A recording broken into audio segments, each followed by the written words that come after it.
Hey guys, Lauren Trager here, investigative reporter from KMOV. I'm inside our newsroom right now. You can kind of take a look. We are all hands on deck right now in our newsroom because of this big news today that St. Louis County Executive Steve Stenger has resigned his position as county executive, and also that he has been indicted on 3 counts of mail fraud of federal charges in federal court. Now, I've been reading through 44 pages here of this indictment.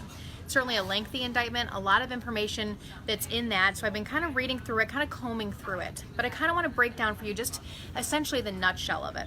It is a scheme to defraud and deprive the citizens of St. Louis, according to prosecutors.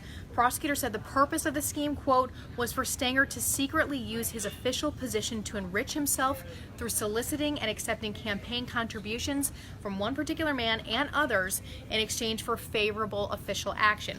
So what does that mean, I guess, in layman's terms? Well, some people would call it possibly pay to play. There's been a lot of allegations and some information swirling around some contracts that have been awarded in St. Louis County and their connection to political donors of Steve Stenger. So that's what this is really all about. So kind of breaking it down just a little bit more. This indictment here, again, 44 pages, very lengthy. It talks a lot about extensive conversations between Stenger and between this one person who I'm going to talk about in just one second. They appear to be a lot of text messages back and forth, so it appears that federal investigators possibly got the county executive's phone, were looking through text messages, but there also appeared to be some recorded conversations here. So that's something we're going to dig into a little bit more to see whether or not some maybe top staffers for the county executive were actually wearing wires potentially and cooperating with this investigation. Now, the indictment centers largely around a man named John Rollo. Prosecutors say he used to own some restaurants and some nightclubs, and that he had an insurance company. He met Stenger in 2014, and that very night, according to prosecutors, he made a political donation to Stenger's campaign. Then prosecutors say he contributed to Stenger's campaign numerous times, tens of thousands of dollars, hosted several political fundraisers for the county executive over the next months and years. Again, they first met in 2014. The indictment says these allegations went on through 2018. Now, according to the indictment, Rollo really badly wanted some contracts with the county, and according to the indictment, he made political donations, and this is important, quote, with the understanding from Stenger that in exchange, he would help Rollo and Cardinal Insurance, which is Rollo's company, get insurance contracts with St. Louis County, and ultimately help Rollo get a consulting contract with the St. Louis County Port Authority, which is also a governmental entity. Now, Rollo got help from Stenger to get a development deal as well. This has been known as Wellston Holdings, if some of you guys have been kind of following some of the coverage on this.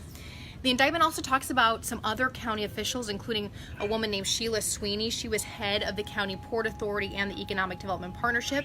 She was appointed, according to prosecutors, on Stenger's recommendation, and there was this understanding that she would sort of do Stenger's bidding and do what he wanted her to do, and ultimately she did, in fact, award a contract to this person named John Rollo.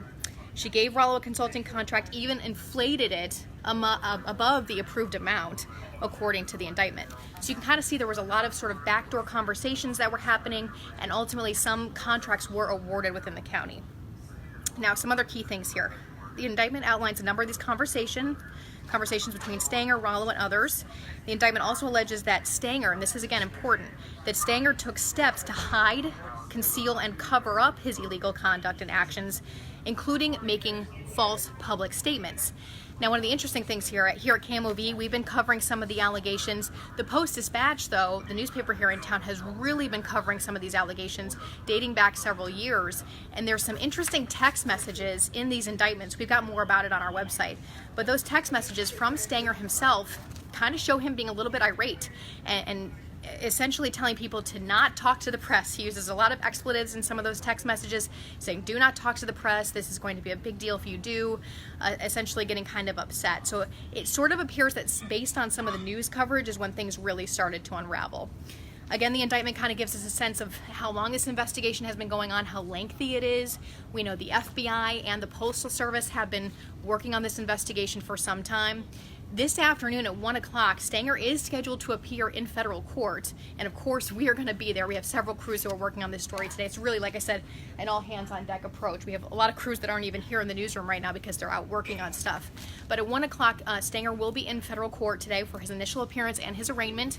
We might get to hear from him on whether or not he believes these allegations to be true or not.